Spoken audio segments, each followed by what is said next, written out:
Your point. I think this clock says 5:30. It is 5:30, time to start the meeting. Please join us in the pledge of allegiance.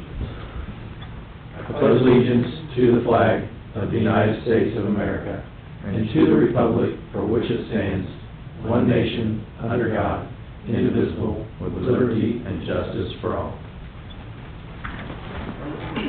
Okay. Steve, do you have anything to change in the consent agenda? No. I do not either. And we do have, next item on the agenda is special activities. Representatives from the Mental Health Recovery Boards, serving more in Clinton County, so you're going to talk to us about the levy coming up. Please. Thank you. Come forward. If you would, state your name, because we do record this, people watch it on TV, so you're going to be on.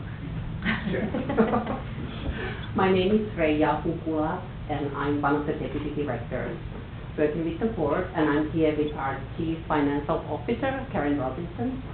So thank you for this opportunity to speak briefly about our upcoming mental health levy renewal that is on the ballot November the 2nd. As you stated, we are serving both Warren and Clinton counties. We have been doing it since 1969, and we are one of the 50 boards, one of the 50 boards across Ohio. So our functions are outlining Ohio revised codes. So we plan, fund, monitor, and evaluate behavioral health services for individuals who are looking to recover and need assistance for mental illness and addiction-related issues. So we don't do the services ourselves, but we contact with various agencies like Solution, Albert House, Public Behavioral Health, etc. And our goal is to get good community-based services that are cost-effective and high quality. So this levy renewal that we are having coming up in a couple of weeks, it really is a very low cost. It's going to be less than $2 a month. So if you are looking at 100,000 property values, that's what you are paying. And that small amount does a lot. So what do we exactly do? We utilize the funds to help preserve Warren and Clinton County families. And that can be done through a variety of different things. We have treatment and prevention related programs, and really the goal is to ensure that we have safe children, stable families, and strong communities. Those are the values that our programs reflect. You might know someone from your work or maybe church who is dealing with behavioral health issues, or maybe a child. If you think about a child with ADHD, a veteran with PTSD, they might need help to get through some of the issues. And that's what we utilize the levy fund. Kind of having that resource to assist people to go through those stressful events in their life, as well as prevent maybe things getting worse. We do a lot of evidence-based programs that this levy is allowing us to utilize, that we don't have other funding. Usually our funding comes from state and federal allocation. We have some grants, but it is the local funds that are providing about 51% of our yearly operating budget. We work a lot with the prevention too. You might be familiar with the different agencies, Abuse and Rape Crisis Center, Child Advocacy Center. Those are just an example of some of the projects that we fund through levy dollars. We are good stewards of the money. We have established and implemented good quality control standards, and we leverage our resources by establishing good collaborative relationships with various community stakeholders, from court to school systems, law enforcement. So again, the goal is to ensure that we are there to help our neighbors.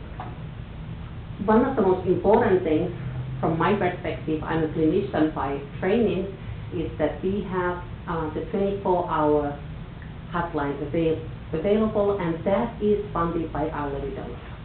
So people who are experiencing crisis, behavioral health crisis, or maybe thinking of self-harm or suicide, they can access that service 24/7 year-round. And in spite of federal cuts or state cuts, we have been able to manage our funds in a manner that we have not have to cut funding to our provider agencies.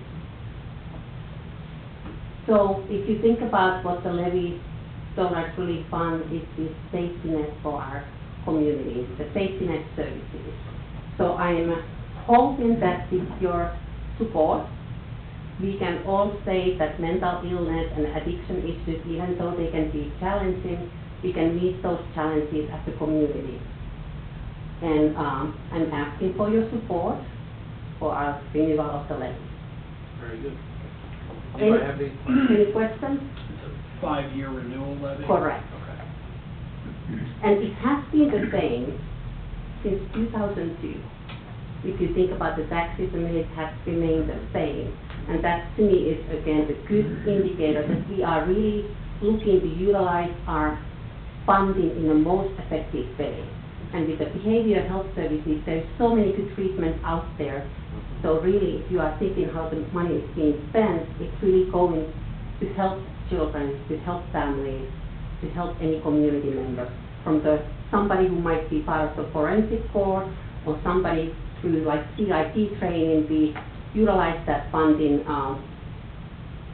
in a manner that I think that it's really an effective way of ensuring help is available.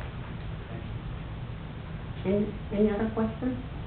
No, I think I certainly have always and support the mental health levy as well as the health department and all this. It's very good. Your work is greatly needed, that's for sure. Much appreciated. Yeah. Thank you. I appreciate that. And we are available to come anytime if you have an issue that you would like us to come and talk. I brought some levy signs, if I may leave those, if somebody would like to Sure, leave absolutely. it. I'll take some into them, sure. Okay, thank you, sir. Thank you. Appreciate it. Have a great day, thanks for coming. Thank you. We appreciate it. Okay, we'll move on to fiscal business. Yes, sir. We're going to have our quarterly transfer of money. I just want to make a note that this is the lowest one that we've had since I started, just because interest rates are at such a historic low. Historically, we actually invest about 100% of our money available that we can at all times. So we're very cognizant of that, but we were only able to bring in $6,119 this quarter to transfer out to road, police, fire, and ambulance. So that number you see is just the facts of where we are right now with the economy and the Fed suppressing interest rates. So with that, sir, I have the quarterly transfer resolution for your action tonight. Okay. And we have resolution 5333, a resolution approving the transfer of these funds from the general fund to the funds where they actually belong. How many questions? Other than it's too bad about the interest rate, but what are you going to do? What are you going to do? Is there a motion to approve 5333 and dispense with the second reading? So moved. Second. Mr. Musil. Mr. Gabbard. Or, yep, Mr. Wade. Yes. Sorry. That's all right. I'm so used to that. Yeah, no problem. Well, that's anything else? No, sir, that's it. Thank you. All right, thank you. Okay. Anything under public comments? Okay. It's not. New business road and park, we have resolution 5334, resolution declaring personal property as surplus, approving the internet auction and disposal, destruction, and so on, and dispensing with the second reading. This is an off-cycle request to surplus equipment, off-cycle from our normal spring and winter. It's a snow blower that we've got down here. It's actually in pretty good shape apparently, but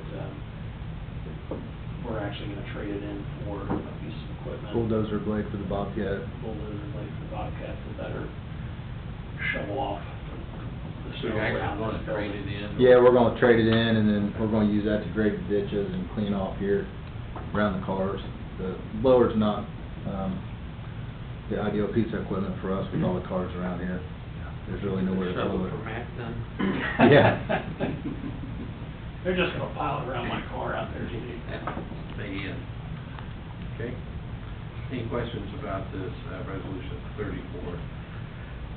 5334? Okay, so motion to approve 5334 and dispense with the second reading. So moved. Second. Mr. Mearsclaw? Yay. Mr. Wood? Yay. Anything else from Road and Parks at this time? Okay. Planning and zoning? Yeah, we're gonna pull the resolution just because we'll actually have a better time when it comes back, because we won't have to wait 30 days. So, we'll hold off, and I'll see you next time. Okay, very good. It'll still be growing, I'm sure, it should not be a problem. I think you're right. Actually, I'll be glad when Mike was gone. Steve? Anything for you? No, just thanks for your help at the open house. Good turnout. Oh, thanks for doing that. That was, had a pretty good day for that too, not too long. Yep. Even a little misty, but didn't hurt anything. Careful, I canceled the only thing. Yeah. But that's actually been a big deal. You get next year. Police department? Anything? John's sick today, he's out, he does not have COVID, he tested, so, Okay. they just had a monthly report. Okay. Administration, nothing at this time? No. Okay.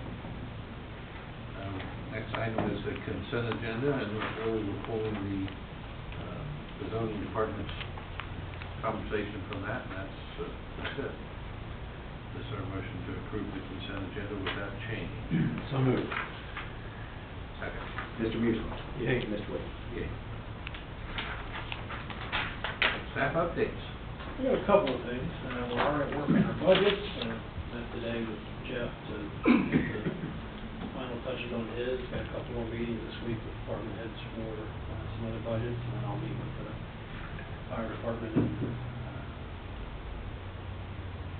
Tony next week, to hammer down there, so we'll bring it forward on the first meeting in November is when we'll bring forward the first reading of the budget. I'm sure you'll be glad when that's done. Well, it's always a big task, but it's gotten way, way easier. Good. Thanks, Rick. So,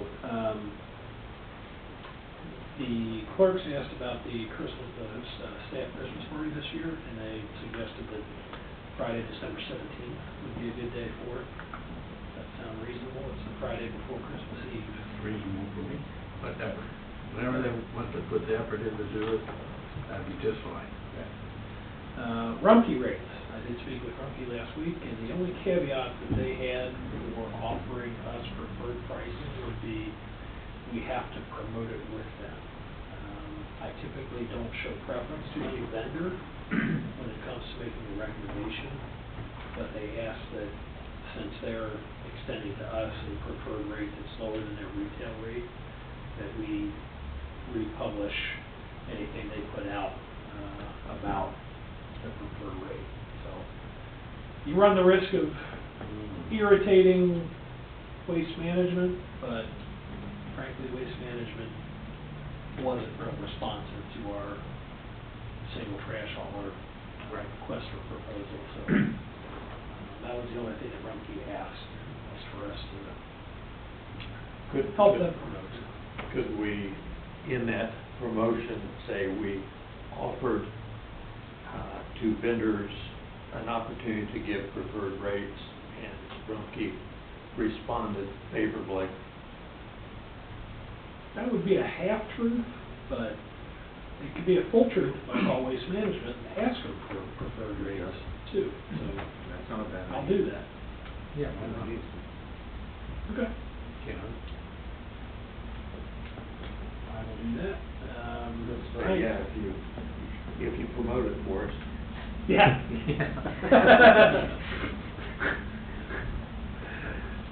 I'll be out Monday through Wednesday next week at Washington D.C. for the Chamber Alliance fly-in, so that's where I'll be the first half of next week. That's all I got. okay.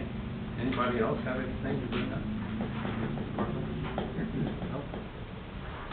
Hearing nothing else, is there a motion to adjourn? So move. Mr. Musbaugh? Yay. Mr. Wade? Yay. 5:40.